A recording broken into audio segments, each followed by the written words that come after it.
যুব ভারতী স্টেডিয়ামে যে ঘটনা ঘটলো, কলকাতার ফুটবলের এক কলঙ্কময় দিন, যুব ভারতী স্টেডিয়ামের জন্য একটি কালো দিন।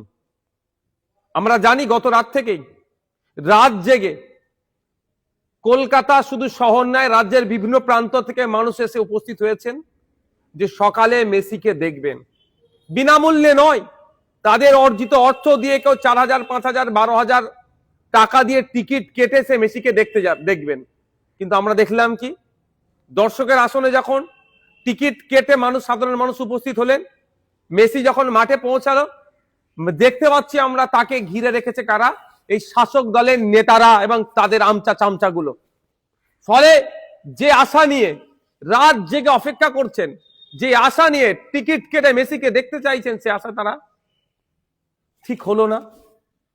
ফলে বিশৃঙ্খলা হলো। বিশৃঙ্খলা হয়ে কি দেখলাম, যুব ভারতী স্টেডিয়ামের নাম জাতীয় স্তরে আজ ক্ষুণ্ণ হলো, আন্তর্জাতিক স্তরে আমাদের মাথা হ্যাট হলো, বাঙালিদের মাথা হ্যাট হলো। এর সম্পূর্ণ দায় রাজ্য প্রশাসনের, রাজ্য সরকারের, তারা এই মন্ত্রীগুলোর সাথে সাথে যারা অর্গানাইজিং কমিটিতে আছে। এর দায় এড়িয়ে যেতে পারে না যে এই সময় যখন সারা পশ্চিম বাংলায় ক্রীড়াপ্রেমীরা যখন প্রশ্ন করতে শুরু করতেন, সাধারণ মানুষ প্রশ্ন করতে শুরু করে দিয়েছে, মমতা ব্যানার্জি তখন দেখলাম একটা পোস্ট করলেন। পোস্টে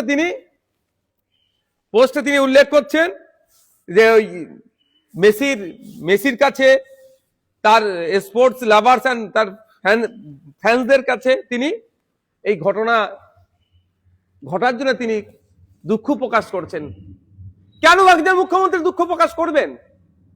সাথে সাথে দুঃখ প্রকাশ করে তিনি একটা ইনকোয়ারি কমিটিও দুঃখ প্রকাশ করে তিনি একটা inquiry committee under the chairmanship of justice retired যিনি আছেন Asit Kumar Roy sir, chief secretary এবং additional chief secretary home and hill affairs ডিপার্টমেন্টের এর দিয়ে একটা কমিটি বানিয়ে দিচ্ছেন। ইনকোয়ারি কমিটি বানিয়ে লাভ কি হবে? মমতা ব্যানার্জি এই ধরনের কমিটি ইতিপূর্বে মানে শয়ে বানিয়েছে। লাভটা কি হচ্ছে সোসাইটির? ইনকোয়ারি কমিটির ফিডব্যাক কি আছে? মমতা ব্যানার্জি এর মধ্যে কোনো ডিউরেশন পিরিয়ড উল্লেখ করে দেয়নি যে 15 দিনের মধ্যে ইনকোয়ারি কমিটি ইনকোয়ারি করবেন, করে এই যেগুলো যা আসবে ব্যবস্থা গ্রহণ করা হবে। শুধুমাত্র যে ক্ষোভ হয়েছে, ক্ষোভকে প্রশমিত করার জন্য তিনি একটা আইওয়াস করলো। আমরা ভুলে যাচ্ছি না, আনিসকে যখন খুন করেছিল তখন সারা রাজ্য উত্তর, তখন ইনকোয়ারি কমিটি, অনেক ইনকোয়ারি কমিটির গল্প শুনিয়েছে মমতা ব্যানার্জি। এটা দিয়ে হয় না, শাক দিয়ে মাছ ঢাকা যায় না মমতা ব্যানার্জি মহাশয়া। আপনার দলের এমএলএ গুলো, আপনার দলের মন্ত্রীদের জন্য বিশৃঙ্খলা হয়েছে, আপনার দলের নেতাদের জন্য বিশৃঙ্খলা হয়েছে। যখন এটা চরম আকার ধারণ করছে, মানুষ, সারা বাংলার মানুষ যখন এখন প্রশ্ন করছে, আমরা দেখলাম কি যে অর্গানাইজিং কমিটির যিনি মূল হোতাকে গ্রেফতার করেছেন, দত্তবাবুকে। আমি আপনাকে চ্যালেঞ্জ করছি, আপনার যদি সৎ সাহস থাকে, এই হটস্পট, এই ইনসিডেন্ট, এই বিশৃঙ্খলা, এই ক্ষয়ক্ষতি যা হয়েছে, যেমন অর্গানাইজিং কমিটি দায়ী, সাথে সাথে আপনার দলের নেতা মন্ত্রীরাও দায়ী। তাহলে পারবেন আপনি বিশ্বাসবাবুকে গ্রেফতার করতে? পারবেন আপনি বসুবাবুকে গ্রেফতার করতে? আপনার দলের ওই সমস্ত নেতাদেরকে যারা মেসিকে ঘিরে রেখে দিয়েছিল।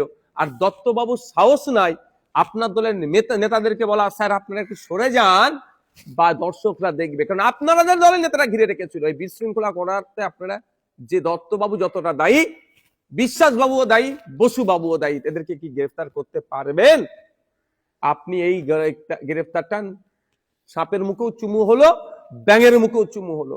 যখন বাঙালি মননে ক্ষোভের বহিঃপ্রকাশ হচ্ছে, দেখতে পাচ্ছেন, আপনি বুঝতে পারছেন, সেই সময় গ্রেফতার করে একটু ক্ষোভকে একটু প্রশমিত করতে চাইছেন। আর এই অরূপ বিশ্বাস, সুজিত বসুদেরকে আপনি আড়াল করার চেষ্টা করছেন। আবার একটা আমার সন্দেহ হচ্ছে, আর এই দত্তবাবুকে আপনি গ্রেফতারের নামে হয়তো প্রোটেকশন দিলেন। মাননীয়া, আপনি একবারের জন্য বললেন না যে যারা গরিব মানুষ অর্জিত অর্থ দিয়ে মেসিকে দেখার জন্য টিকিট কেটে গিয়েছিল, সব টিকিটের টাকা ফেরত দিতে হবে? আপনি বলুন আর নাই বলুন, আমি আপনার বলে রাখি, আইন সবার টাকা ফেরত দিতে হবে, নাইলে আইনের মাধ্যমে বুঝে নিয়ে যাবে। সাথে সাথে আপনি একথা বললেন না কেন যে যুব ভারতী স্টেডিয়ামে যে ক্ষয়ক্ষতি হয়েছে, সেই ক্ষয়ক্ষতি ওই অর্গানাইজিং কমিটিকে ভরপাই করতে হবে, ওদেরকে ভর্তুকি দিতে হবে, ওদেরকে পূরণ করতে হবে। জনগণের ট্যাক্সের টাকা থেকে যুব ভারতীর একটা চেয়ার বলুন আর যাই বলুন যে ক্ষয়ক্ষতি হয়েছে, একটাও ক্ষতিপূরণ দেওয়া যাবে না। অর্গানাইজিং কমিটিকে সমস্ত ক্ষতির পূরণের ব্যবস্থা করতে হবে। এটা আপনি বললেন না, কিন্তু এটা আমরা দাবি তুলছি, এই ব্যবস্থা করতে হবে। যুব ভারতীর মতো স্টেডিয়ামে যে আজকে তাণ্ডব চলেছে, এটা ভাবে কোনোভাবেই কাঙ্ক্ষিত নয়। সাধারণ মানুষদের উদ্দেশ্যে আমার বার্তা এটাই, যে যুব ভারতী স্টেডিয়াম একটা জাতীয় সম্পদ, সেই সম্পদের রক্ষণাবেক্ষণ করার দায়িত্ব আপনার আমার, এটাকে আপনাকে আমাকে রক্ষা করতে হবে। এটা কোনোভাবেই কাঙ্ক্ষিত নয়। আমাদেরকে আরো ধৈর্যশীল হতে হবে, আরো আমাদেরকে ধৈর্যের পরিচয় দিতে হবে, দায়িত্বশীলের পরিচয় দিতে হবে। আমি আশা করবো এই ধরনের ঘটনা আমরা সাধারণ মানুষ আমাদের দিক থেকে আগামী দিনে হবে না। পরিশেষে আমি মমতা ব্যানার্জির কাছে আমার বার্তা, যে আপনার লাস্ট 5 বছরে পশ্চিমবাংলার ফুটবলের ব্যাপ্তির জন্য কি কি পদক্ষেপ গ্রহণ করেছে আপনার দপ্তর, স্পোর্টস ইউথ অ্যান্ড স্পোর্টস দপ্তর, আপনি জানেন? একটা সময় ছিল ভারতীয় ফুটবল টিমে 8 থেকে 10 জন বাঙালি ফুটবল প্লেয়ার থাকতো, আর এখন খোঁজ নিয়ে দেখুন ভারতীয় ফুটবল টিমে একটাও বাঙালি প্লেয়ার আছে কি না নাই। এই দুরবস্থা কেন? আজকে বাংলার ফুটবলাররা উঠে আসছে না কেন? বাংলার ক্রীড়াবিদরা জাতীয় স্তরে আন্তর্জাতিক স্তরে ভালো পারফর্ম করতে পারছে না কেন? এটা কি কোনোদিন বিবেচনা করেছেন? না একবার করে মেসিকে নিয়ে এসে ঘুরিয়ে নেবেন, ভাবছেন সব উন্নতি হয়ে যাবে স্পোর্টসের?